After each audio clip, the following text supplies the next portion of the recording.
Ladies, gentlemen, and gentlemen, I am still here, FMA, and with me I have once again Broad Yamden, this time in all his glory, both visually and audibly. That was a crazy first game for you, right? My CCG. We're not. I. Okay, I think we're still having audio issues this time around. I think it's the camera that's trying to pick up the microphone. I don't know if that might be the issue. Let's try again. No. Okay. Well, then we'll just do it without the camera. We've tried for today. That is what the current state that we're in. We'll deal with it as we go.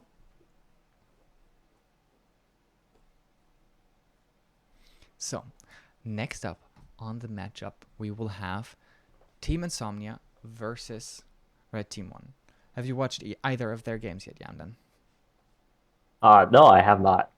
It's NSF's first time playing, right? Or no, they played yesterday. I was not able to catch their game yesterday, and Oh, I was not this is catching not this game NSF. yesterday. We're going to be casting we're going to be casting Team Insomnia versus Red Team 1. Oh, my bad. Um, no, I was not able to catch any of their games before. This is my first time watching both of them. Okay, okay.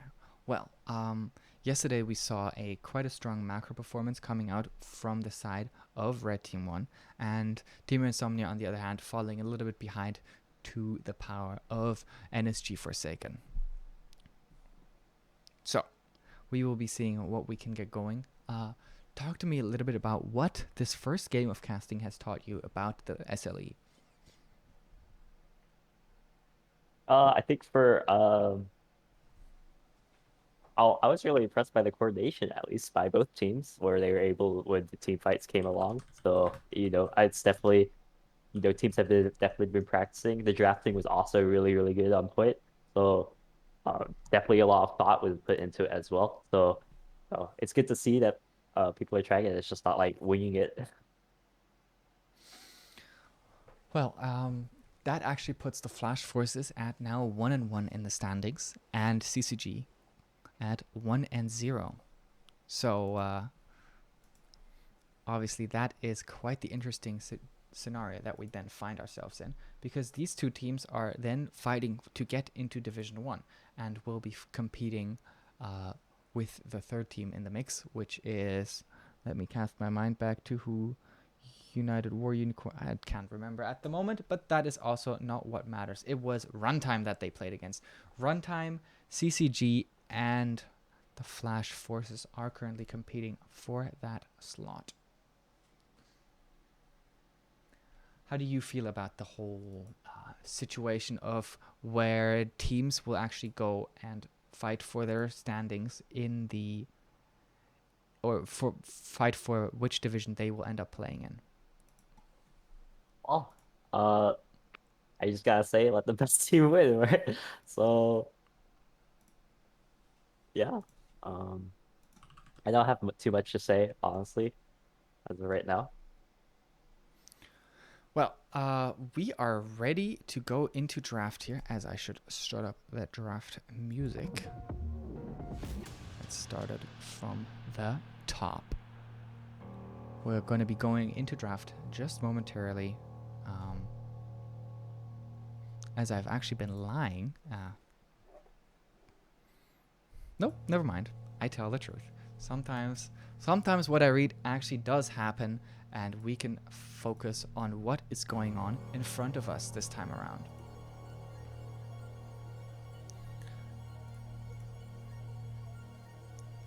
The first ban is the Rengar ban. Rengo, the top laner for Red Team 1, getting his getting the champion he's named after ban for himself. Followed up by a quirky band, which is actually quite interesting. I haven't seen that in a long time. There was a very, very good Corki game against Red Team 1 yesterday. They still managed to eke out the win, but the mid laner for the side of TI actually does play that Corki as well. So that might be the reason why.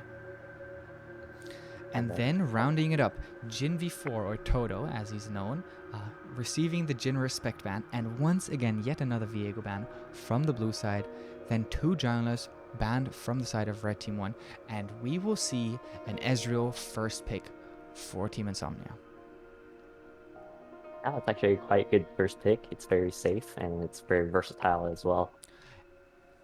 Instantly, a Caitlyn locked into it and followed up by the Morgana. So this is the 3rd game today that we're going to be seeing this Morgana in. People really prioritizing it, and it's starting to be the pick of the day in a way. Yeah, it did lose its first game, but just the amount of priority that it is receiving is making it so that it does stand out like a sore thumb in the current support meta. I think it's apparently it's also paired really well with the Caitlyn as well, with the Stare or the Trap, followed up by the Stare or the Trap as well, and you can get a lot of damage off with the Caitlyn and the Morgana, so it's no surprise really. But we'll see what they also pick. Well, we see first of all that another Seraphine is picked into the Morgana, so teams really favoring that matchup. This is the 2nd time that we see this. Last time around, it was the sheer prowess of power on that Morgana that made a lot of difference, so the player strength did come into factor that. However, we're going to be observing whether the 2nd time around the matchup will go the same way. Diana then picked up afterwards as one of the strongest junglers on the patch, probably top 4. With Xin Zhao the only one being left available, and then a Renekton blind pick. Probably the strongest blind pick top laner that you could possibly pick. Yes, there are answers to it, but it is just so solid. There's probably no top laner more solid than Renekton. Yeah, Renekton's incredibly strong, and it's like can match up pretty well against almost any champion that he faces up in the top lane, unless it's Spain. Well, but anyways, here comes out the bans on both sides. They do come out indeed, and I mentioned the Xin Zhao, and it will be banned alongside the Volibear. So trying to pinch Sanix's pool here in the jungle. There are still the jungler from yesterday is still available. However, they've already chosen to go for a very different comp. This comp would still facilitate a Galio Nocturne. And so we are going to be seeing that Nocturne come in already. Maybe there are other mid laners together to be paired with the Nocturne that they are playing. So once again, he gets his hands on the Nocturne that he looked absolutely stellar on. Yeah, it's quite interesting to see RT1's comp right now. It's more of a global presence right now with the Caitlyn and the Nocturne. You are but we'll see. very correct about that. I have not even thought about that before, as the timer for the blue side times out here. I'm not sure what's going to happen now. They picked Lucian apparently. All right.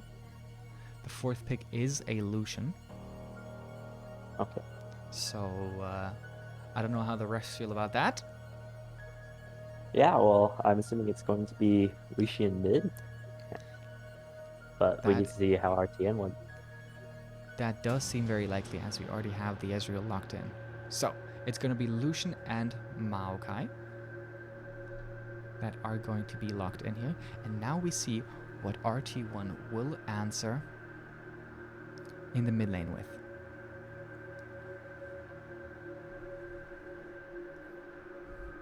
What do we think? What are good picks into Lucian?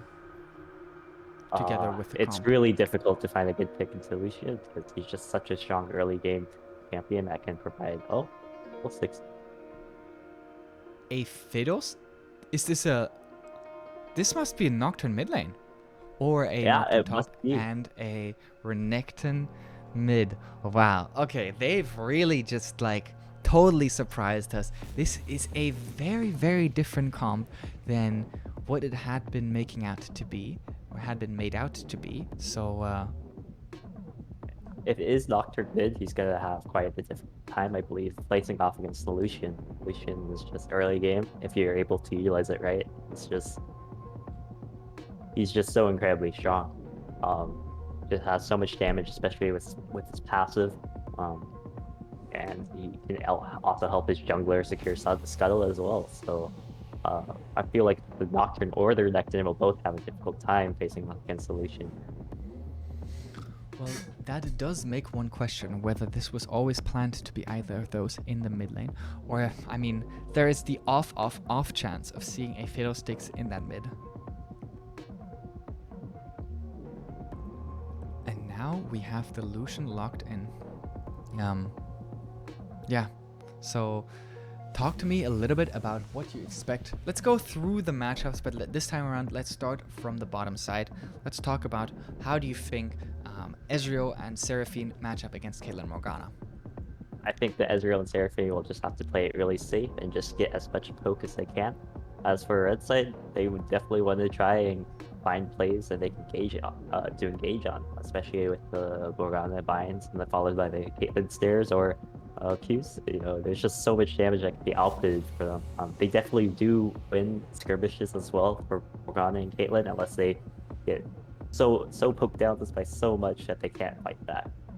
But really, for blue side, they just need to be able to poke them down to be able to fight them later on when the jungler comes. Why do you think that this specific duo bot lane of Caitlyn Morg was picked into the Ezreal as it was first seen?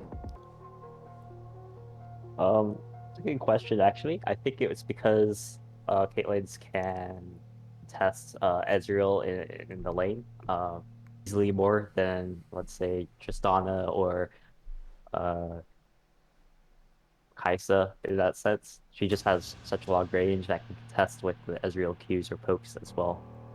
But I think for they're definitely looking to make bot lane priority if they're looking for the Morgana pick as well for Caitlyn. Then let's go up and let's talk about the mid lane here. Let's start under the assumption that this is going to be a Nocturne mid lane.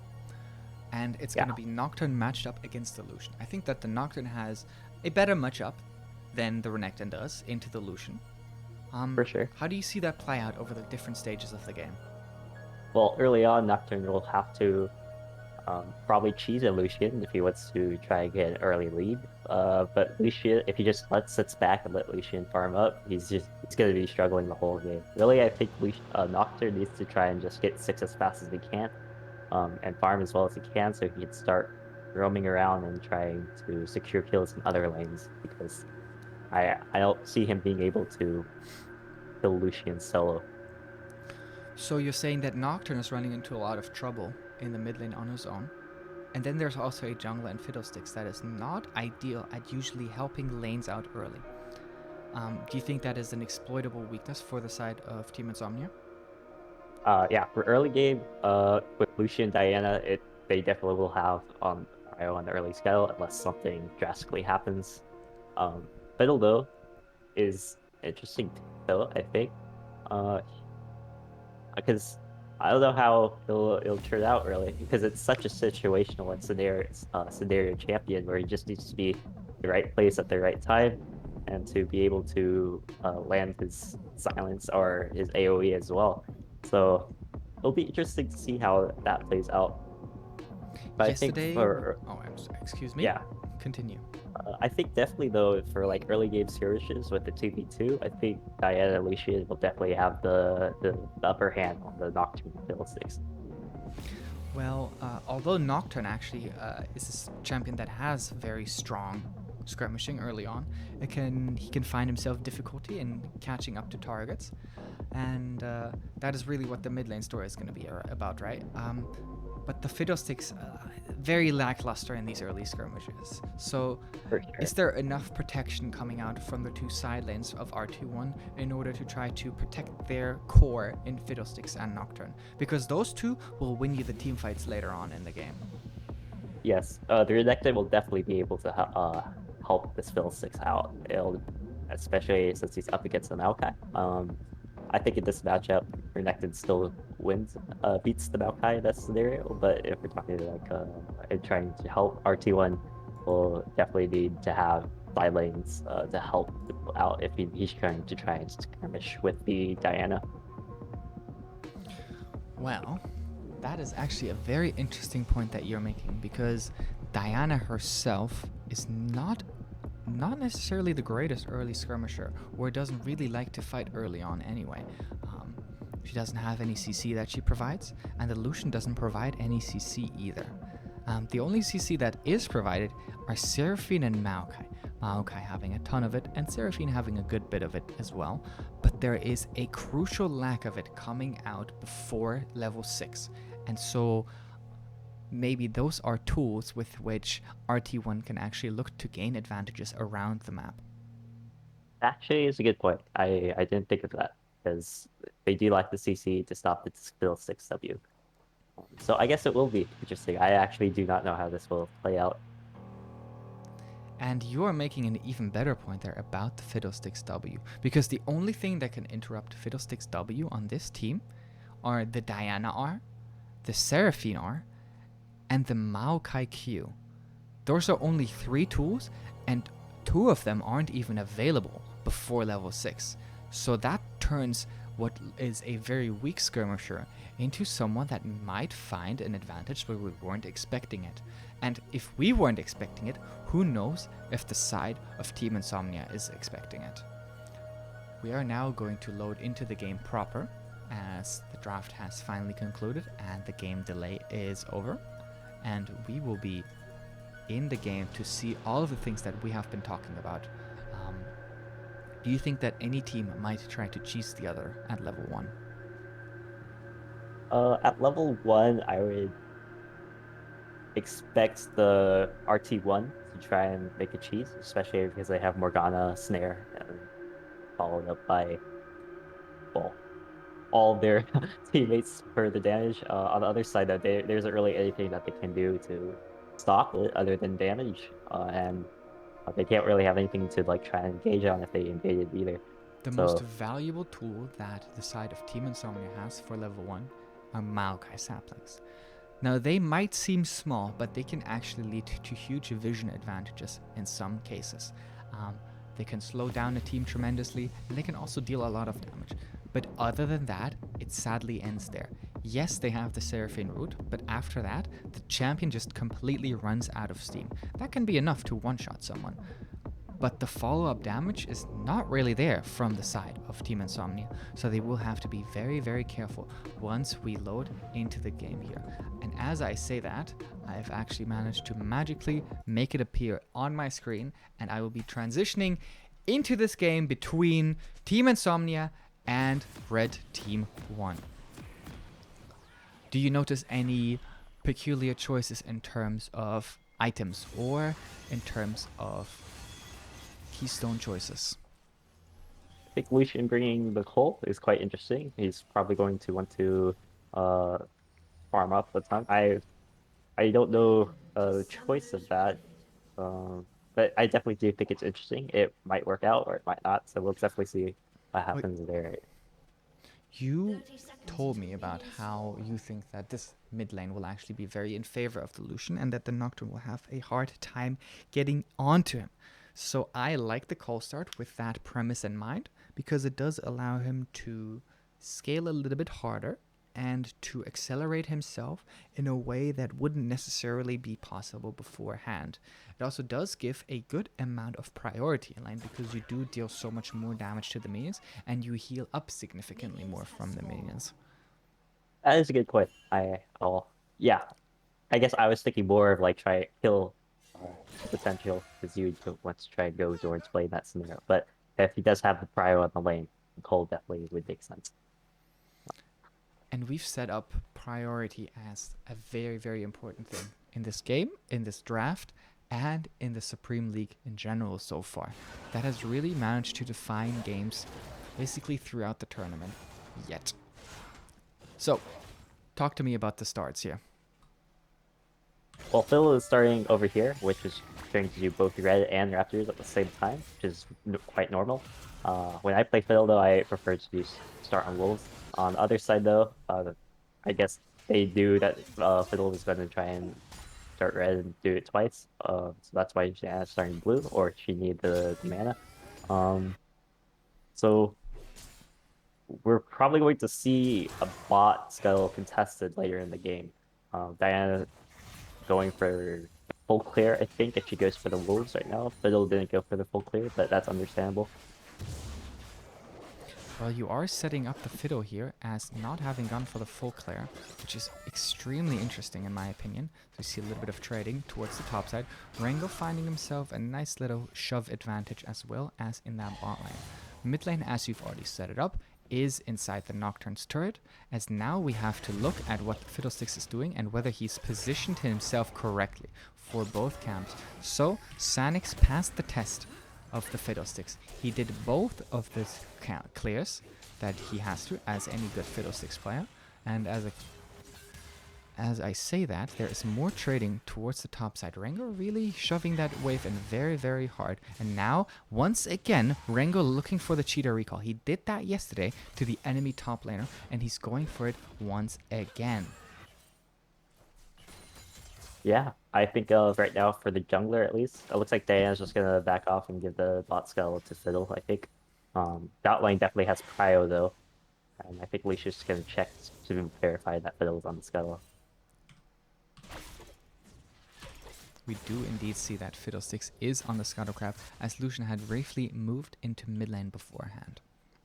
Now the Lucian does not know that the Fiddlesticks might be looking for that mid lane gank.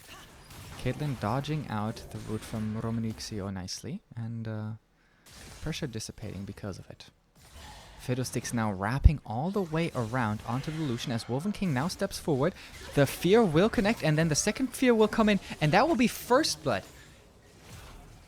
My goodness, on a lane that is supposed to be incredibly safe. A nice root also connecting here by Toto on the side of Mordred. Yeah, that was beautifully set up by the Nocturne to be able to land the fear and then stay within the Lucian E as well. But here Wow, the comes Diana is looking for the counter gank here, but is just gonna drop before she kills the Nocturne. He will, in the end, be redeemed by the Lucian, but that is a 2-for-1 overall, and a TP already burned from the Lucian.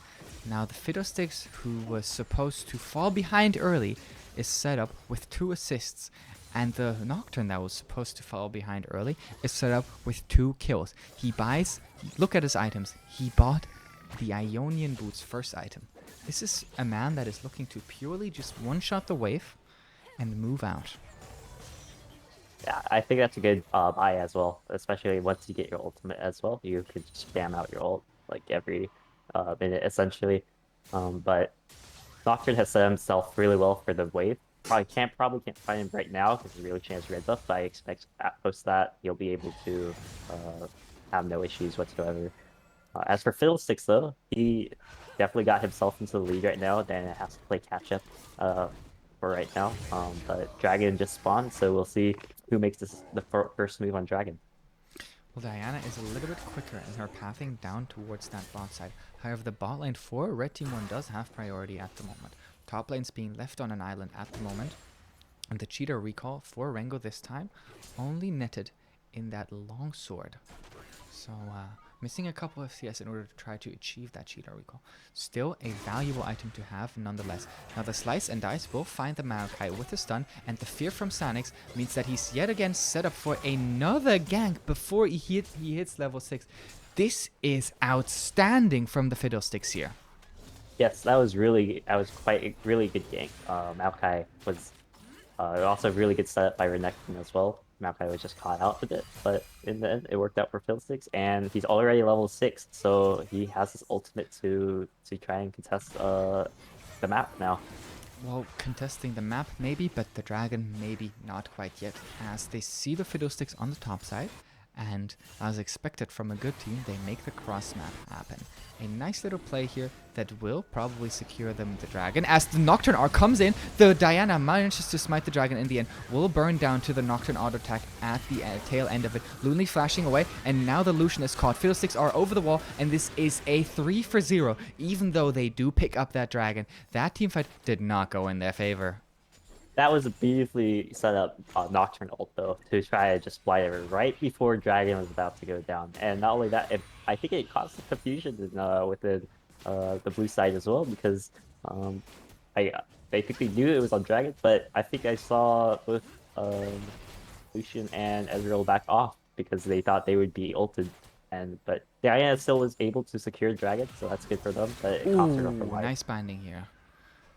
Looney, I think yesterday one of the heroes of Red Team 1 to make such a beautiful game happen, and in this game, she was the one to actually initiate that play and give the Nocturne vision inside the Dragon Pit to have him come in. So the calling structure from Red Team 1 that has been an issue for them in the past is really working out yesterday and today. So the macro is just on point here. Fiddlesticks freezing the mid wave. This is what I'm talking about.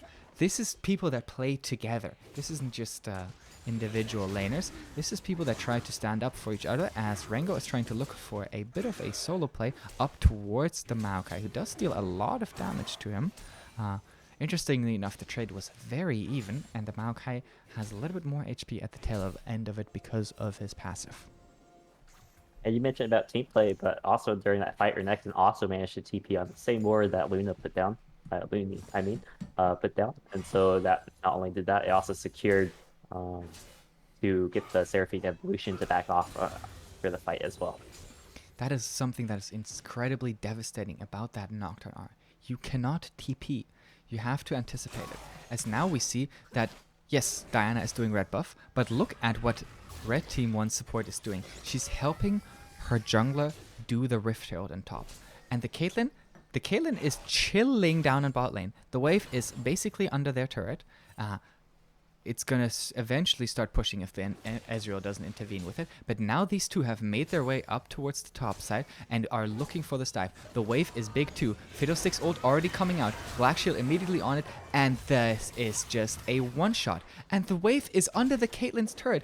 The Diana is now trying to counter-map, to cross-map, and trying to find the dive. But the Caitlyn has to respect this here. She has to know Rift Herald summoned up towards the top side to maybe actually look for that. Now the Caitlyn will be aggressed on by the side of the bot lane from Team Insomnia. Diana finds herself under the turret as well, lands the Moonfall, but it's just no good. And the R from the Caitlyn will secure the kill. Now the Nocturne comes in to just make things worse and worse and worse. And it just goes downhill here for Team Insomnia. The Ionian Roots of Lucidity allowing the Nocturne for the next Q here. Lucian behind on the play. Of course he is. It's a Nocturne ultimate. What is he supposed to do? He did not have the priority to actually deny him. And Caitlyn finds the outplay 1v3. Gets a kill on his own. Toto really, really outplaying that dive. Utilizing his flash. The binding here from Loon. Oh, well, interesting W.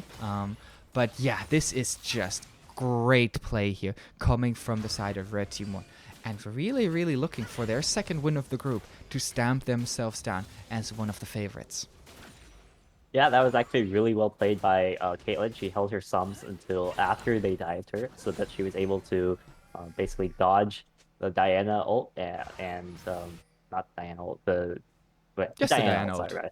The Moonfall. But yeah, and then she followed up with the ult, which was beautifully played as well. And then followed up, I think Red Tide knew as well that they were going to go ahead and dive. They were moving to dive her bot because Nocturne was also set up there to counter engage, and which worked out for them beautifully as well. Yeah, and now they're even getting turret plates on the spot side. This is a 7k gold lead at 10 minutes.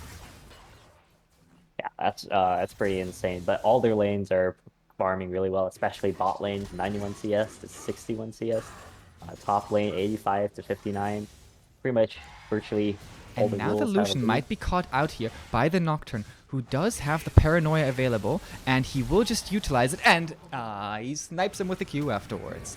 Now Luna is in a bit of a precarious situation, but does have the flash to get herself away from that Diana. That Nocturne just ate that Lucian ult for breakfast like it didn't even matter. He just face tainted and just, yeah, Lucian didn't have any damage to really make an impact on that, and he just was able to rock. Speaking of that, I just noticed Nocturne is 7-1. That's insane. Oh my goodness.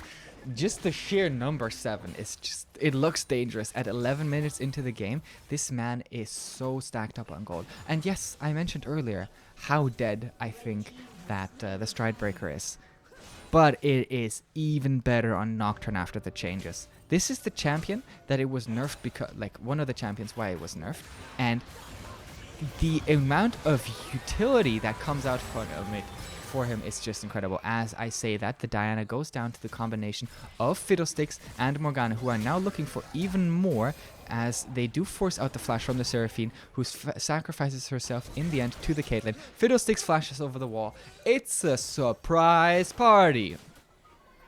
Yeah, that was just really well played by. They just have so much. They're just playing with so much confidence, and the blue side just cannot do anything to respawn. They used all. Yeah, it's just they can't do anything. You're just in a position where you just. It's like in your solo queue games where everything's just not going your way. Well, that might be the case. We do see that Wolven King obviously has the 7 kills, but what also has to be mentioned are the 7 assists of Sanix. And now Wolven King finds himself a tasty little Seraphine here, level 6 against level 10. This has not been fair from the start. Meanwhile, Chippy against Rengo up towards the top side. Yes, this has been the island, but we also have a pretty clear victor up towards that top side. Yeah, this Maokai pick hasn't seemed to go their way as I expected to, and just Oh no, even Lapis is gonna get caught here, trying to clear his own jungle. And while he does have a slight CS advantage, that will now be entirely nullified. Think about it. Nocturne have basically have Well, Maokai dead. Great play by play. Maokai dead. Well, actually, a lot of damage onto Loon here. There. Yeah, that is what I do. We do actually see that Wolven King has yet again opted for one of these tasty bot lane kills. Doesn't find it, although he did flash. Now they do go for another kill towards the mid lane. Beautiful setup here for Sanix, and then Toto knocks down all of the pins. Yeah, blue team, they are dropping. They have basically one death, more than one death a minute right now at the rate it's going. It is not going well for them as well. They are even able to get past their towers to be able to start. I think red side's just taking their jungles as well. It's just they are not only that, red side just been able to extend their lead by taking their jungles as well. Well, that's one thing most people aren't aware of, is you can put the other team further behind by taking their jungle. Yeah, well, the Diana is already 0-5 and now has to struggle with all of her camps also being taken away. How is she supposed to earn gold? Usually, at this point of a game, when a team is behind, I like to ask, what do they have to do in order to try to come back? As it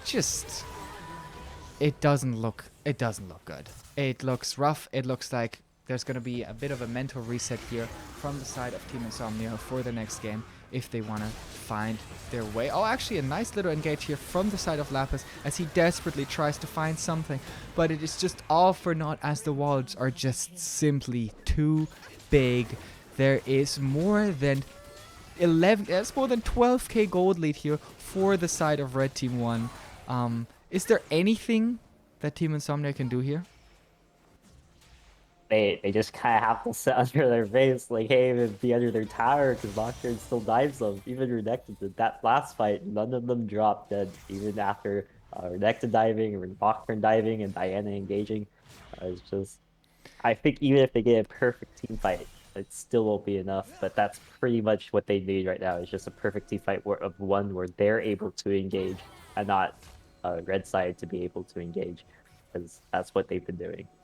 What does a perfect team fight look like for them? Well, perfect team fight would be Seraphine ult to get all of them, or to be able to cancel the Fiddle at least, followed up by Diana ult and the Maokai ult as well, with Lucian and Ezreal just being able to put as much damage as they can while they're just all locked down. Well, the Lucian might have his Gale Force complete.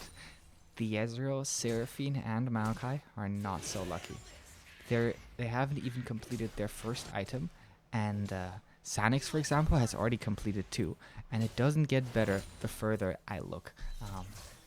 Yeah, it looks like a pretty rough situation. I think mental reset, I mentioned it earlier, trying to stay calm, trying to stay collected, understanding what this game was about and why it went the way it did is pretty important. Another kill here for the Nocturne onto the Lucian. They do they find can't even go themselves. into their own jungle anymore, because it's just It's occupied by the other team right now. Red Team 1 find themselves their second dragon as they find yet their first inner turret. So the first tier 2 turret here secured for the side of Red Team 1. Now maybe a little bit of a counter engage set up here from the side of Team Insomnia, who have grouped as 4, trying to at least stick together in these last moments. Yeah, Lucian's back up too. So, oh, Renekton is going in. Fiddlesticks comes in from the side. Seraphine already drops dead. The Maokai is just made out of paper as the Fiddlesticks is just terrifying. This is the second time we see a Fiddlesticks absolutely pop off. Are they looking for the end here? What do you think? they could definitely try to.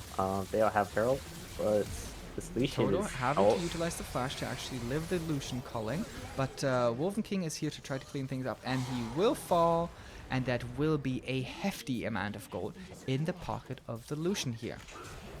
yeah, Lucian has 100% of their kills right now, so uh, we'll see what those all 2 kills could be able to do against the other team. But Does Lucian have 100% of their kills, or does Wolven King have 100% of Red Team 1's deaths? Oh, nice moon for here by the Diana. You talked about a good team fight, and this might just be one. We thought them dead, but here they are. At least in their dying breath, they roar as lions. yeah, that was absolutely perfect. That's exactly what they needed. Our team decided to overstay a bit by treating for the second inhib, which they were able to get, but at the same time, it cost them, most of them, their shutdown gold. While this We'll see game might the... certainly be over, the hopes of Team Insomnia for the rest of Supreme League Europe are certainly not. These guys still have it in them. We see that the clean mechanics and the clean team coordination can still come out from them. And while yes, there it just goes from bad to worse in this game, eventually there is a point of cascading reached where the game is not in your hands anymore. And I think acceptance is a great step in reaching in grief. Yes, that is one of the stages of grief. I think it's the last step, though. It is the last step. But yeah, I mean, with Baron spawning up, we'll see if blue team wants to try and contest this, or if, well, they're dancing right now, so They are dancing. Maybe Lucian trying to find a cheeky pick over the wall as Caitlyn is a little bit separated here. And the calling did a lot of damage to her last time around. Does not get her this close this time around, however. Toto just managing to survive here. Lune whiffing the binding there as they do manage to clear this ward out here. yeah. So red team's gonna go for this Baron right here, and then probably look to go top lane to try and get the last inhib in. Blue side, they're obviously just gonna have to give it up, but they have the super minions to farm up of for at least the next minute before there's the Baron fight, at least, or the fight after the once they take Baron. Well, at least some of Diana's jungle camps are coming back up, but the way that RT1 is moving at the moment, they look to contest it immediately. Yes, the top lane turret is of importance, as Fiddlesticks has already channeled his ult and trying to look for the Diana, who will then find the Caitlyn R, but not find her grave yet. Is this the final push? Is this the end? Yeah, this is blue team needs to do it now or never. It's this is their fight. They do have some ultimates available. However, Diana did just have to flash out. Rengar flashing forward aggressively. 3-man free charm. The Moonfall is pretty good, but they are not finding the damage quite yet. Nocturne dies on the backside, so this is 1 for 0 for now. Fiddlesticks trying to heal up. It's 2 for 1 right now as they're trying to go forward. Red Team 1 are not finishing them off yet. Yes, they get one next turret, but they are winning yet another team fight. And the hope for Team Insomnia and, I mean, a quadra kill, Lamau, the hope for Team Insomnia is apparently not dead. They are not giving up. Maybe they've mentally already given up, but what I see is a team that wants to play this game together. They're accepting... Yes, I think, yeah, I mean, blue side, that was the perfect fight that they needed. It worked out beautifully.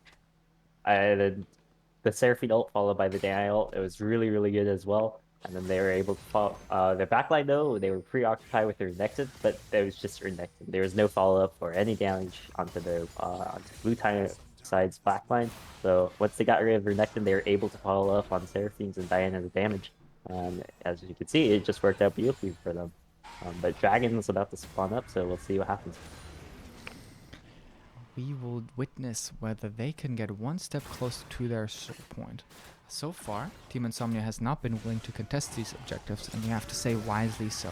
They decided to stand with their turrets instead. Which is a quite a smart decision because, well, right now they have regained control, some vision control in their own jungle, so that's progress. They have narrowed down the gold efficient from 12k to 10k now, so it's not as terrible as it was before. But red side, they need to not try and overextend and just take the fights more patiently, because I think they're trying to rush and end things way too fast, which is leads to some Last time they irrational were decisions. facing 2 full health Nexus turrets. This time around, there is a single Nexus turret, and it is just limping on its last leg. So the situation that Team Insomnia finds itself in is even rougher now. But when we thought it was over, it wasn't. So what can they show us? What highlights can they show? As Frey has actually started to at least turn his KDA around, you know? Not really interested in KDA so much. But this man has not given up. He's still playing the game. He's still kicking. He's still roaring as a lion, as I said before. And they're Yes, still and trying to hold on Lucian to their has last 3 turrets. items right now, and the other side, I don't think any of them have 3 items right now, so this Lucian's really, really strong. I'm just worried that they'll throw everything they have at Lucian. The first person to reach 3 items is from the side of Team Insomnia. Now that is very noteworthy. Yeah, I will. I'm just worried for the next fight that they're just all going to throw all their ultimates onto Lucian to lock him down, because he's pretty much the only one keeping them standing as of right now. But on the other side, there is a good amount of peel from the Seraphine to try and keep Lucian alive. The binding does connect onto the Ezreal here, who takes a hefty amount of damage, but also dishes some back to Loon. Yeah, as right now, Insomnia is putting up a really good defense right now to stay in the game. They They are aren't letting actually them siege stalling freely. incredibly well, and they even kept that turret up in that top lane alive. Red Team 1 getting stalled out a little bit here. Last game we saw Curtain Call Gaming really putting on a clinic and closing out a game. Red Team 1, however, struggling with some over-aggression, and it'll be very interesting to see how that will continue to impact their seasons here. So red side, they're doing reset right now. I think they're completing up their 3rd items. Do you know when Baron's gonna be spawning? Or Dragon, the next Yes, we Dragon? can see it on the right side. We can see that in 2 minutes and 20 there will be a Cloud Dragon, and the Baron will be up in 1 minute and 5 seconds. Yeah, so I think red side, they're gonna be looking to secure this Baron and try and end. They aren't overstepping or trying to greed to end right away, because that is how, other teams are able to come back. But they're taking it very slowly, which should be noted, and it's a very good decision by them as well. They just need the win. It doesn't take, no matter how long they take it. It's a speed run to see who can win the fastest. So they're That is playing it safe right now.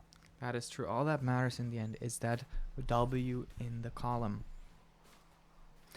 So yeah, the Baron just 25 seconds away here. They're setting up with wards, with Caitlyn traps, and just with general presence around the map. They have Rengo pushing in that bot side, trying to secure some sort of side lane advantage, pressure, while he does have his TP available.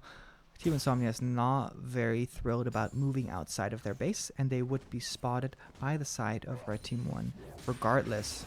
So, Baron is up in just a second here, and Red Team 1 will immediately start at this 4-man core, looking to burst it down as quickly as they possibly can, and then try to move into the base of Team Insomnia. Now, none of the inhibs are up. Sometimes an early inhib does hurt you a lot, as they're trying to cross map and turn onto the Renekton, who's currently running away from 4 people, and they just secure the Baron in the meantime.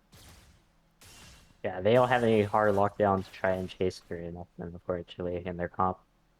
But they did their best. So we'll see what red team does, because this is theirs. the moment to make a move. And they will move. This time around, they're trying to set up a bit of a 1-3-1. As I say that, Wolfen King does reset. He does have his TP available. Let's see if he utilizes it. Yes, the 1-3-1 does come in here to really try to break the back legs of Team Insomnia. The next turret that we talked about earlier has now only regened a little bit. It's not quite healthy yet, I would say. So red side right now they're collapsing on all 3 inhibs, which is really well played by them. Blue side they're having to, well, they're struggling to try and recover from that. I guess they're just going to give up this mid inhib, One inhib and they're down going to already. Binding lands Oh. onto the Maokai, but just on the Maokai for now. As there's also been a considerable amount of damage traded on there's towards the... lockout. Morgana is already super low and falls as the first casualty of the fight. Wolfen King goes into the backside onto Frey to try to end up killing the Lucian, but does not manage to do so. Now Diana is trying to fight for herself, but does not find that advantage. Lucian trying to go godlike, and he does. He kills the Caitlyn. Toto falls. Wolfen King still up and kicking, and he's just going to dive the Ezreal under his turret and does not find the kill. Now it's a 2v2. It's Sanix and Rengo versus Frey and Mordred. Frey is really trying to keep his team in the game, and they just find both turrets.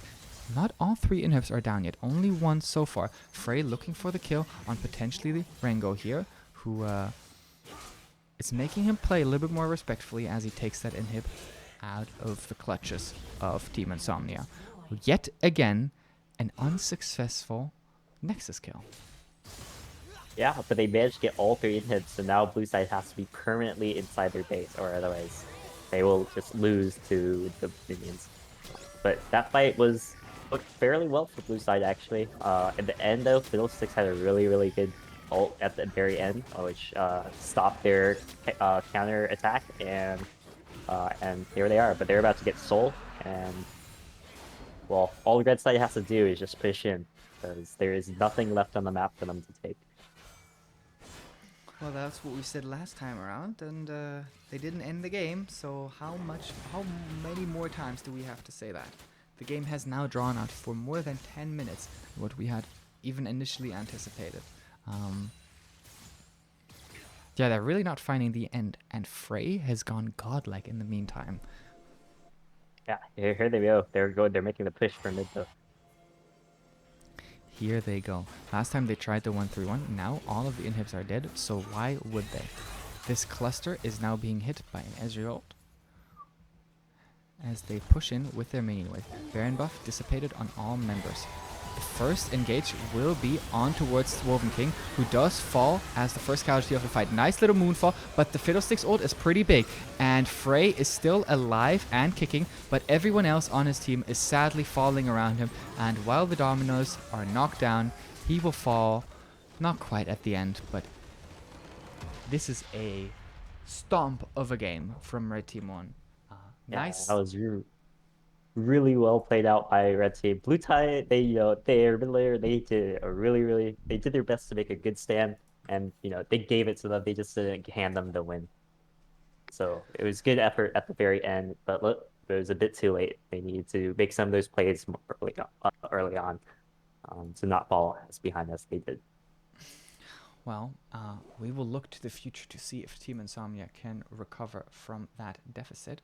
So, what we will be doing now is we will look to get the replay of the remaining game, which is, I believe, a TLC game.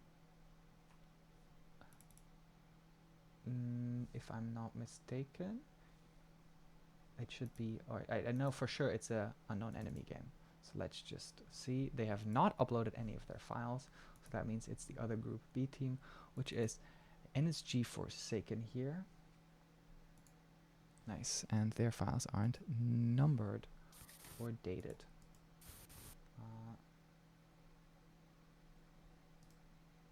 That is annoying, but we will work with what we have.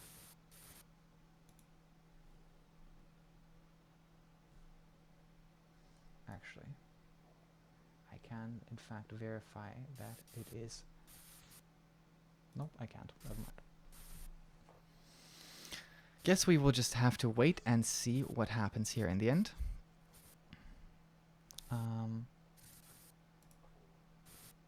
Yeah, talk to me about how you felt about the game. Sort of round it up and tell me the story of what happened this game. Yeah, so it first started off with that little skirmish in mid lane, which did not go Team Insomnia's way at all. And in the end, it gave Nocturne basically a 2-1 lead. And then after that, he was just able to capitalize on his lead, and it just all went downhill on the other side. I think in the top lane, it wasn't going well. I think he was just getting gapped in the bot lane as well.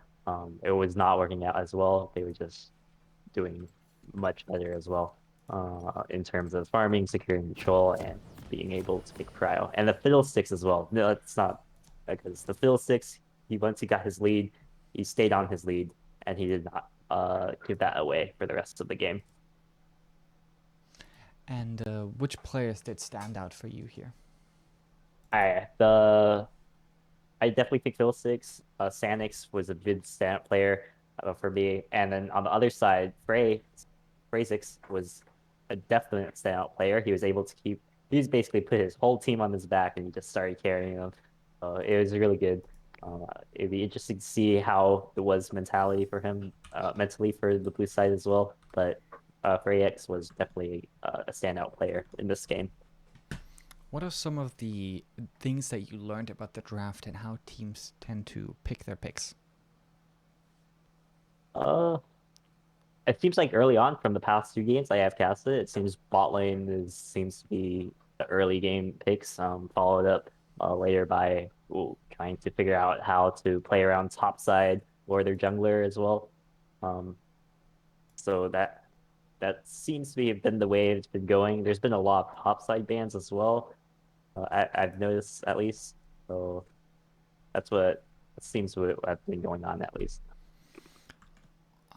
Okay, well, we are about to do uh, to look at the draft of the last remaining game, which is NSF versus Unknown Enemy. As I try to get a screenshot of the draft. What kind of things are you expecting now to see in the future of the SLE from these two teams, the ones that we just saw? Yeah, so I definitely think RT1, they're definitely in a good spot. They have really good coordination. I think they also their decision making was also pretty spot on after they messed up the first later on into the game. Um, Really, it was hard to find faults into them as the game went on because they were just so far ahead, so we can't really see any of the punishment from them. On the blue side, however, um, I think early game coordination would definitely be one to work on and to definitely just um try and sort out some of the problems they had early game because that's what set them so far behind. Mm-hmm. Will be interesting to see if they were more even because they definitely had put up a good fight as we saw. So they definitely had the capability to put up a fight. They just lacked the money to do so. Okay. Well, I think that what you're saying about they had the capabilities is really what is so defining or so interesting about this game for me, because I saw them really battle it out to the bitter end, and that was really admirable from my perspective. As my mouse is gone, okay, it's back. That is epic. Trying to at least get this going. This should work well enough for the overlay, and then we can look to get this transition here, and here we are. All right, we did it. We learned and we're learning, and this time around we're going to be looking at the two teams. Oh nope, this is the wrong overlay even. Let's get the right overlay. Yes, here we go. So we're going to be looking at the two drafts from Unknown Enemy and NSG Forsaken. We see the Xin Zhao first pick, matched by Volibear Aphelios in the second rotation, followed up by Thresh and into the third Seraphine of the day. Finally, we see a Thresh. That is very exciting to me. And then in the second rotation, we have Azir, and that is matched with LeBlanc and Camille. And then the Camille will be answered by a Renekton. You look at these drafts, what are some of the things that immediately spring out to you? I definitely think blue side and SF's side is very interesting, especially with the block pick, um, the Camille as well. I tried to wrap my head around what they're trying to go for in this comp. Um, I think this is uh, a side laning comp and a lane priority comp. I love to see someone that is so clearly prioritizing, I want to win my lane. And I think this comp reeks of that. yes, I agree actually. Especially if they can get ahead, they will stay ahead. If they were able to do that. On the other side though, for UE, I they have a really good team fighting comp in my opinion. As I could see with the Seraphine, the Zir, followed by the Volley Bear. I think for the red side though that they're going to want to try and just scale up and try and not uh lose their lanes out to the blue side's one. Because as you mentioned, at NSF they just start trying to look for those kills. Well, I think that UE's comp looks like they have picked extremely comfortable. Whereas if I look at NSG Forsaken's comps, it looked like someone opened up gol.gg and said, what are the highest picked champions or what are the highest priority champions? And then they just went down the list and they picked every single one that they could. And I think that's very interesting to see. NSG Forsaken delivered a very good game yesterday. So let's see if they can execute on that comp. We see a lot of strong laning prowess versus comfort and that ability to teamfight as a core really well. And I think if we're going to go in game now, which we will, then we can see how these two teams will match up against each other. Transition. And we can play and we go into the game.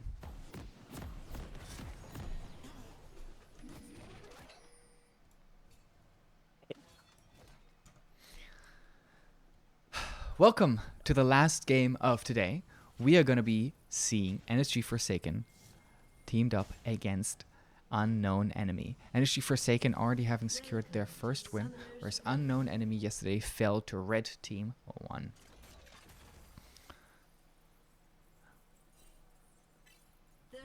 Yeah, and with blue side they're doing the classic 5 point on the jungle, and on the red side they're manning up to or stacking in case if there's a thresh invade.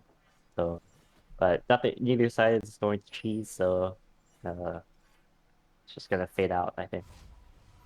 Yesterday, Rickard also picked up the Aphelios for himself, and even though it was a rough game because there was so much dive potential coming out from the side of Red Team 1, this time around there's not as much immediate dive threat. So this time around, maybe he can kite out the Zenzao, kite out the LeBlanc and the Camille. LeBlanc obviously having an immense amount of one-shot pressure on that Aphelios, but maybe the Guardian from the Seraphine can come clutch in one or another situation. Yeah, the Guardian Keystone is actually a really good pick. You see this had higher elos where they supports generally take Guardian over sorcery because it's just you're able to get punished a lot more, and it's able to keep the ADC your carries alive or provide utility to them at least, when as opposed to the summon Ari where all it does is just provide more damage for you essentially. Well, the first hook from Lucescu, who had an absolutely outstanding game, does land towards the bot side. So my camera decides to move away immediately as that happens. Well, while we did see that hook, there's not actually a lot of damage that does stick on the Aphelios in the end.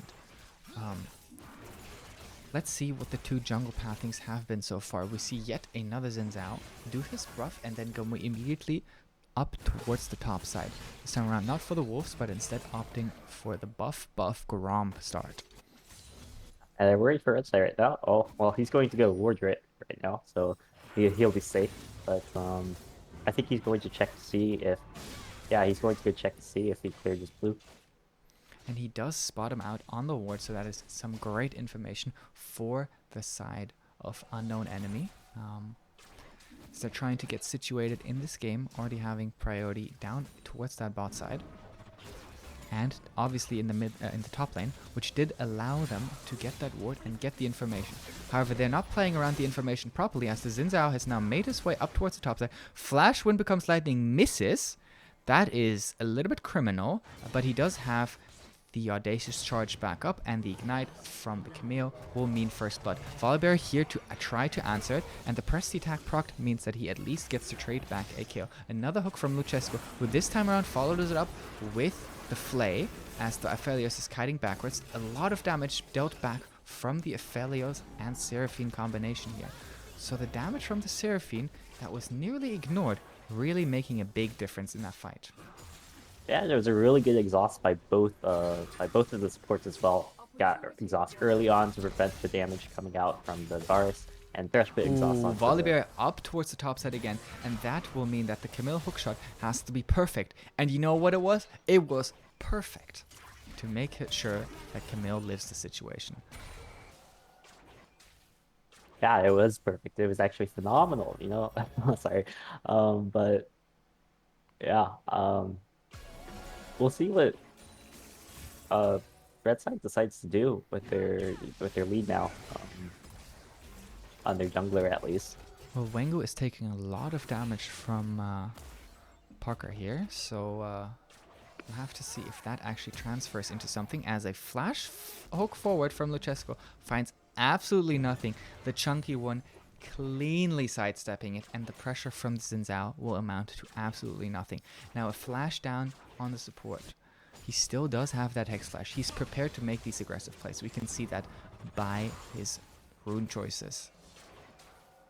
Yeah, the pressure by the Thresh that he's being able to output is really good right now. It's able to keep them. Oh, ooh, this time around he does hit the hook, and it forces out the cleanse from Rickard here, who's quick on that cleanse at least, as they were That's outside actually of vision. huge for. That's huge for their bot lane or Thresh at least, because now that the cleanse is gone, they basically can secure them on the next fight, or at least for a dragon fight, because dragon's up. The Aphelios won't have cleanse for that. Wengu trying to play around his minions in order to not let the ethereal chains connect to him, dashing forward, picking up that shield, and then trading back some auto attacks. It's a very interesting mid lane matchup that we've not looked at a lot here in general. Mid lane matchups are not something that a lot of focus has been put on in the SLE so far, but so far these two are trading it out pretty evenly. Are there any itemization choices that surprise you so far? Well, Varus just bought a Colt, so he's just trying to go ahead and just farm it up then, I'm assuming. But aside from that, everything seems pretty normal as of right now. Volibear just completed his tier 2 boots. He misses the cannon minion, that is tragedy. And with the LeBlanc level 6 already up, he found a good trade earlier. So Parker getting that trade is quite important to manage the priority, but that does not mean that the Volibear will be deterred from starting up this dragon, and the dragon is basically already secured. Lucescu coming in here, he still gets to secure with his W, even though the smite was mistimed, but now he finds himself in a pretty rough situation. But a nice flash over the wall gets him out of dodge. Yeah, that was really beautifully played by Volibear. Be able to sneak that dragon, and then able to secure it as well. This is the Jao though right now, I'm not too sure. Oh, here's the hook you were talking about before. He lands it, and the cleanse is not available. But Seraphine and Aphelios, once again, trading back a lot of damage. It forces the flash this time around. So yet another summoner out of the Aphelios. And, oh, but LeBlanc is coming down right now for the very good call out that you're making here. He also flash available on LeBlanc, who flashes over the wall and picks up an easy kill with the 2 distortions at her availability. Yeah, that was a really good drone by the LeBlanc right there. Yeah. To be able to go ahead and secure that kill. It was, I'm assuming it might have been a good call out as well. Here's the Xin Zhao to also try to find an advantage up towards the top side as the Hextech ultimatum from Camille comes down, but Arvid once again tanking the turret, and yet another top lane dive in SLE goes awry. Glorious also dropping extremely low. Renekton might look for some more pressure as we have fighting all across the map. Volibear finding this extremely low fresh as Varus is trying to chase the Seraphine under the turret, but does find the kill in the end as he drops down. In mid lane, in the meantime, we see a solo kill coming out from the side of Parker onto Wengu, who finds the Azir. Yeah, this game is right now it's a fiesta. There's just stuff happening all across the map at the same time. But going to the top lane, that gank did not work out despite everything just landing. This Xin Zhao, though, he needs to focus on getting 6 because he is behind right now. And the Volley Bear, though, well, he's everywhere right now at the right place to secure at the right time to secure the kills right now too. And even picking up that dragon earlier, even though he did have to burn his flash, that is something that feels a little bit inconsequential. As we have the Xin Zhao now going turbo aggressively onto the Aphelios, and he's very, very caught out. But Volibear is here to try to alleviate the situation, alleviate the pressure, lands the ultimate onto 2 people, and the Seraphine ultimate comes out at the perfect time. But in the end, the Comet from the Varus will secure it. Crowny's Comet this time around actually securing it. Yeah, and Varus was able to secure that kill as well with his Q. And so this Varus is showing up as well, and on top of the Volley Bear. But that fight, it was Xin Zhao just lacked the damage to try and kill the Aphelios, and Red Side's team, they just peeled the crap out of that Aphelios to try and keep him alive because he didn't have any sums up. But it worked out briefly. Well, it actually went about even after Varus secured the other 2 kills of the game.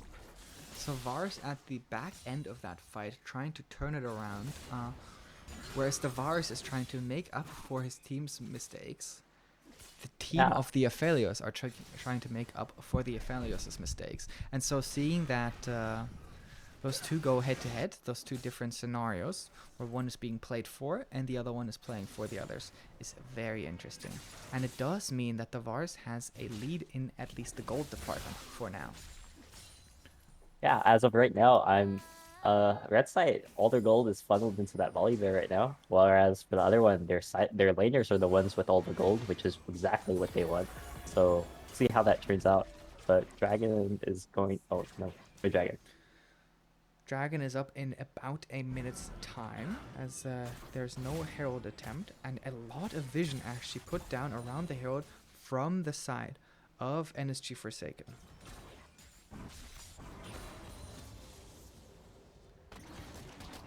Now the Thresh makes its way down towards the bot side once again, so there will not be any supports roaming up for an early Herald take. This is probably... I mean, this is a little bit disappointing to see from the supports, but there has been a lot of focus put on to this bot lane. But still, should always be some time to secure an early Herald for a support. Yeah, it looks like right now, their jungler... Well, their jungler is on top side right now. I think he's a Parker starting looking Herald, for actually. the solo damage onto the Azir in order to try to secure a mid lane priority so that the Xin Zhao, who is currently doing the Herald, is actually free to take this objective. Volibear is on this side of the map though. His flash is about to come up, and Renekton trading with the Camille is just another trade up towards the top side. He's walking past the pit. He does not have a ward in there, and he will not choose to try to contest it. Now the moon comes out from the Aphelios, and the Seraphine ultimate as well, as they just find a free kill on the Varus here. Hook does not connect from Luchesco. And they are putting more aggression up towards the Renekton. Last time around it did not go well, but this time he does not have the turret. Actually, both times that they went up towards the top side, someone ended up dying for the side of NSG Forsaken. First time around it was the Volibear, and he was close yet again. TP available for the Renekton. They might be trying to make some counterplay happen here, as there's a ward behind the 2 NSG Forsaken members. Herald being placed down. This does mean that they're looking for this. Renekton up in just 5 seconds. 4. Now the Xin is moving into river. 2. Renekton is alive now. TP not utilized as the Herald dies and the pressure dissipates up towards the top side. Yeah, and Dragon's still up too, so I'm expecting on these backs that they're going to go ahead and try and get bit control around Dragon at least. So we'll see who makes the first move on that at least. If Seraphine's pathing this way right now, Thresh is... They're trying to shove in the wave right now, which generally means that they're going to go ahead and secure control around Dragon, which is exactly what they're doing right now. Ooh, hook this time around from Luchesco does connect onto the Seraphine, and the Chains of Corruption come out immediately onto her. That is a very free pickup for the side of NSG Forsaken around the Dragon that you were previously talking about. So they are now in prime position to actually manage to secure this objective for themselves and tie up the Dragon score at 1-1. Yeah, that was a really good hook or catch by Thresh as well. So right now, it's just this Thresh has been putting out some really good plays as well throughout this whole game, or he's just been landing those hooks. In lane consistently, it can be very difficult to land hooks. Yesterday, Luchesco had an outstanding performance on the Leona that he was playing, and this time around we can see that he's trying to get the work done once again, invading here with the rest of his team. Yes, he will lose some HP, and he will go down in the end, but he's trying to set his team up, as Parker is also Azir ulted backwards. Now there's a lot of shurikens coming out for this Aphelios by Rickard, as he's trying to fight a beautiful Seraphine ultimate, as the Azir actually does go down on the back end. Aphelios still with those shurikens finds the first kill that he would like, and now he's flashing forward. Varus flashing backwards, gets the movement speed from the Seraphine, but he cannot quite catch up yet. But the movement speed in the end will mean that he will not be able to maintain the shurikens that he had previously built up. They will not continue that dive, so flash for flash traded in the end by those two AD carries as the fight comes to an end. Yeah, that was a really good fight by Red Side right there.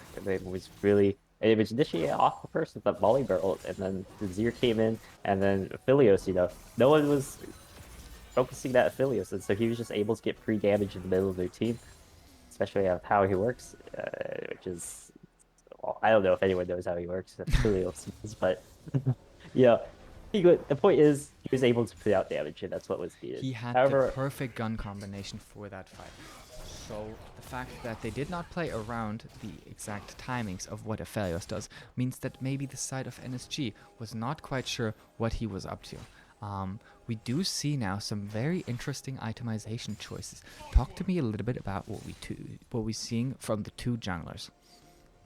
yeah, so Volibear is going with Chem Tank right now, so which is, oh, Oh, he doesn't get that crab. That is very unfortunate for him. He tries to come in and smite it, but will not manage to do so. Now he's trying to fight for his life, but Webby will fall in the end. Wengu is here to maybe help Lopez try to clean up at least one of the kills, as Loris is just looking to get out. Wengu following him nicely with the slide and glide, but now the Renekton is caught because Luchesco finally has made his way to the Herald Pit, to the Baron Pit, lands the hook of Vopes with the first hook. Now here is the Emperor's Divide to actually try to turn this around, but in the end Vopes will just fall. yeah, mistake right there by Red Side to try and get the scuttle, and then Renekton trying to help out the Volibear, but really they just ended up both being trapped, and there was no follow-up by the rest of their team to try and save them, which was a bit unfortunate. Ooh, last time around they found this pick onto the Varus, but no Gravitum for Aphelios. Means that even though the Calibrum shot connects, there will be no CC coming out from his side. And the Calibrum is about halfway as the Infernum is fully charged to Thresh, this time around hitting the flash hook forward, and Seraphine managing to find the ult on the back end. Now a lot of damage traded between the two, and Aphelios will find the kill with the ultimate in the end. Now he also lands the last auto attack. No, he does not, as the Calibrum active does not hit its mark. Yeah, that Seraphine just did not die, would not die. She was just healing so much in that fight, and there was nothing to really stop that. They didn't have the damage to just. Wengu might be solo killed here by Parker, who has been putting a lot of pressure on him with this LeBlanc. Here's Volibear to try to at least find the kill back. No distortion for LeBlanc, but the Xin Zhao here means that Arvid forces out the defensive Sky Splitter from the Volibear. Yeah, this LeBlanc right now, she already has a 5-0 lead, has full stacks on her Dark Seal. It's just she's going to be annoying to play against the rest of this game for Red Side at least. That is for sure, as Aphelios now finds some minions in mid lane, trying to secure this turret and at least keep it alive. He went with the shield bow this game, which is obviously the defensive choice, but also the more popular choice at this current point in time. Yeah, shield bow would be really useful against the LeBlanc. Three champions diving on Aphelios, which would be Camille, Xin, and LeBlanc. So it's a good itemization choice right now. Well, then we have to see whether there are anti-healing items coming out against the Aphelios heal and the Seraphine heal. Not to mention the Volibear and the Renekton. Yeah, we don't see any anti-heal coming out right now. Oh, but who needs anti-heal if you Wow. just one-shot the LeBlanc here from the side of Parker, finding a solo kill for himself. Now Webby in a lot of trouble as well, has no way to get out of that. That's 2 kills right before the dragon, and that's a free dragon here for the side of Energy Forsaken. Yeah, this LeBlanc managed to catch out that Seraphine, but I don't think the Seraphine really realized how much damage LeBlanc was going to Alpha because you just one-shot her for full health. Yeah, 10 stacks on the 10 stacks on the Dark Seal now. A 700 gold bounty to match with the 7-0 scoreline that she's rocking right now. Yeah, I also said LeBlanc is farming really well for a LeBlanc. It's a bit harder to farm other Oh, it stages because is. their other attacks don't do the damage, but she's farming actually the best of the game right now, so that's really impressive. Along with 7 kills. Wow, Parker She's really putting up a clinic here, or a little bit of a clinic here, trying to show why this NSG Forsaken team has come up with a good amount of hype.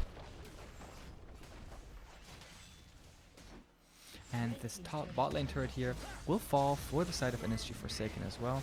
Now Wengu is here as well as Webby, as they're trying to at least secure something for themselves. All that it will be for now is that ward kill and maybe a minion wave or two. They're sending a block to top right now, so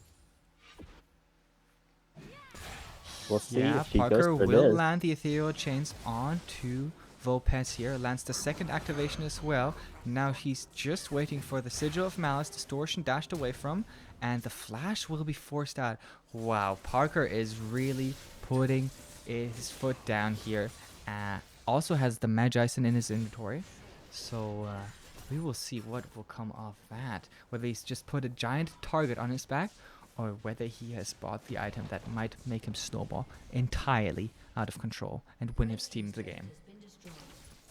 And Well, Webby will be jumped on here by the side of Loris, as Arvid just does not care about it. It's just instantly going for the backline, but not successful yet. Webby has his flash back up, and so will be able to flash out. Now Parker here from the side, as Vulpes comes in as the last remaining on the rift to this fight. Loris already going back down towards the bot side. Nice piercing arrow to deal a lot of damage to 3 members of the side of Unknown Enemy here. yeah, there's a lot of poke damage to it, and he followed up by the LeBlanc damage as well. So it's working out perfectly right now for blue side. Well, Oh, this but time around, here- Webby tries to find an engage. He does get flayed out of his Q, but that just means he gets his Q back up. I think he likes that. And this time around, it will be a 1-for-1 for now, as Parker says no. I need more Magi stacks. Guys, I don't know if you understand it, but this thing does a lot of damage if you stack it up. And yeah, I think they're starting to understand that it does a lot of damage. I will not lie to you. Loris with the free farm, free turret, free life down in bot side will finally be met by Vulpes, but has the hook shot, but not get the wall dive. So there might be some catch as we see Parker trying to solo kill Wengu, and yet another flash is forced.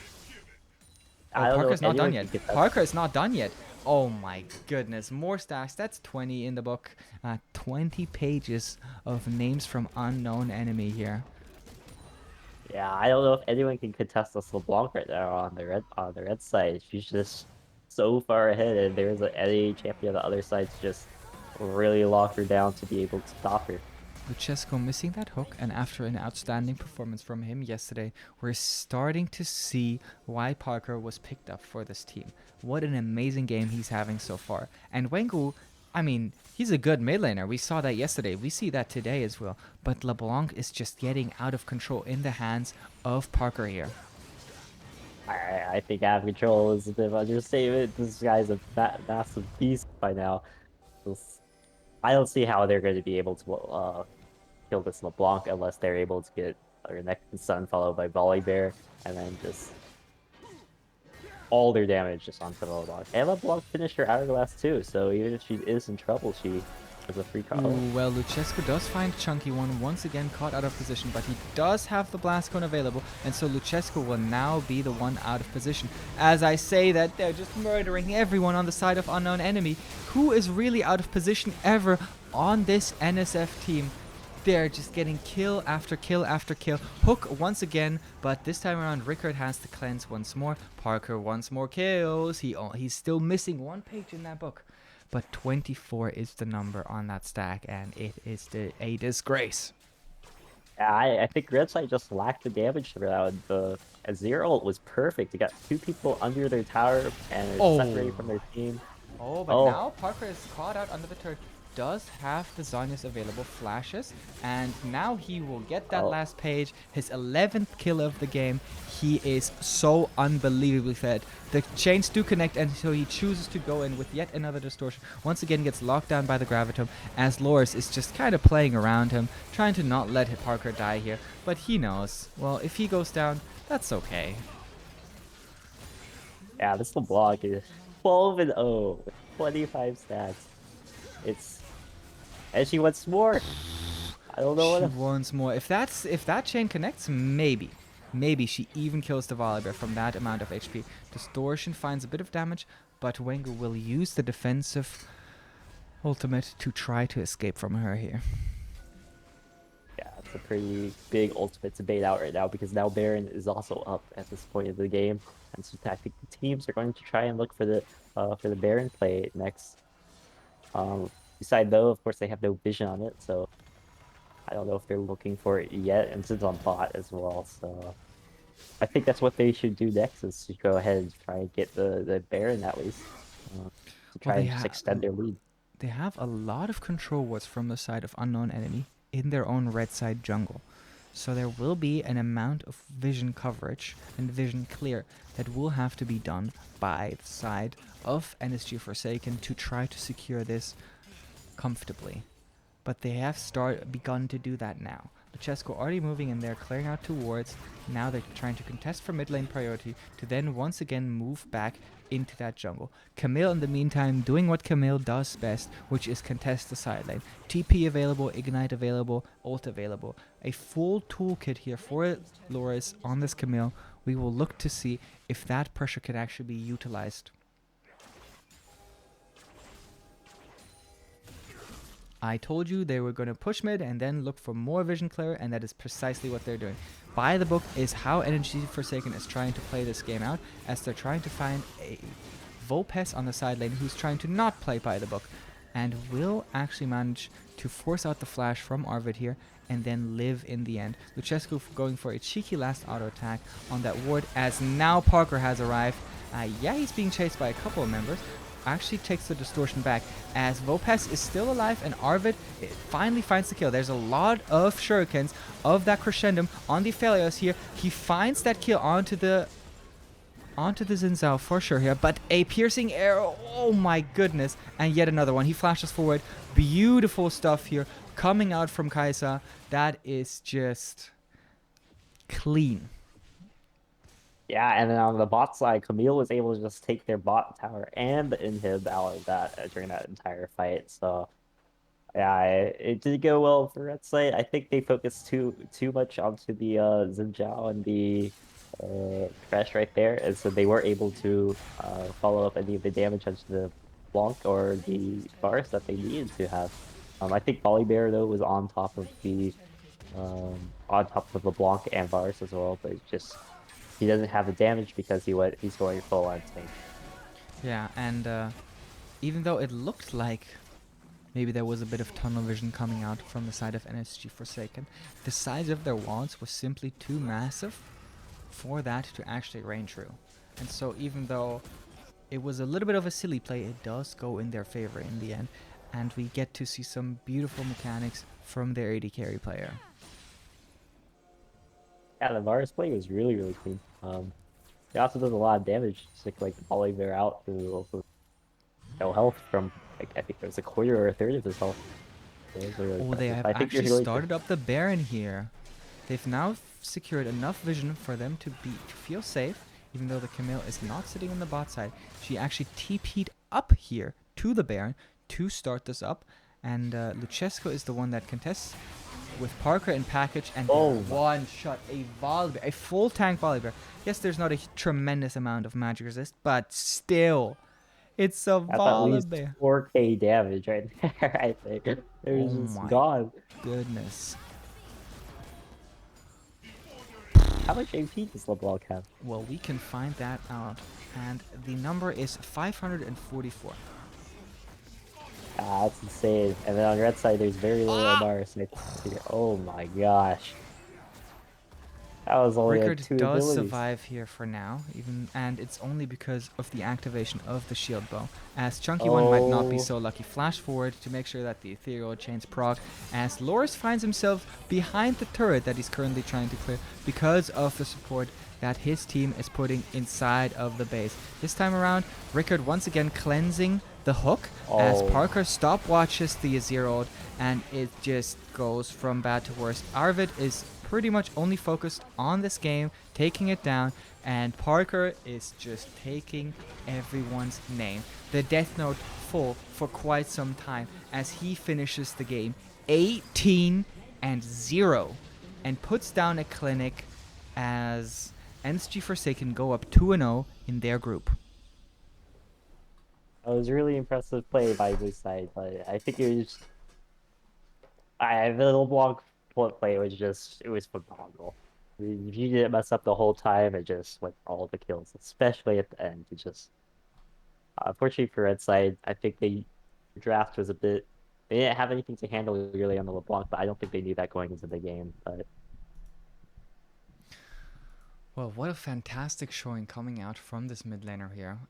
Very excited to see what NSG Forsaken has in the future for us, as tomorrow there will be a big, big, big match between RT1 and NSG Forsaken, which seems like, I mean, those two teams seem like incredibly dominant, and they're in the same group here, so that will be a bit of a banger. Um, yeah, it was your first day here, your first couple of games that you cast with me. It's been an absolute pleasure to cast with you. Do you have anything that you would like to say, anything you'd like to talk about before we wrap up the show? oh, thank you. It was really fun doing this, and I'm really impressed by all the teams that showed up at SLC. All of them look really fantastic, and they all put like all their effort into it too.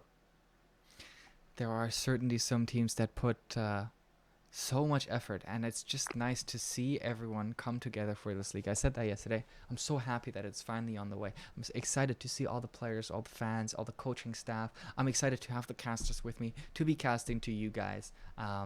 Thank you for coming today. We will see you guys tomorrow.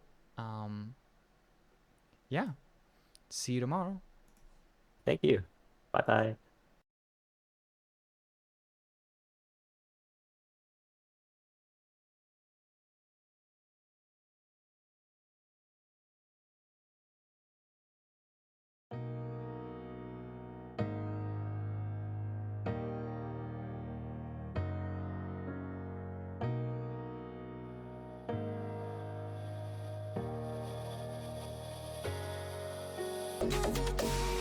I can hear your voice.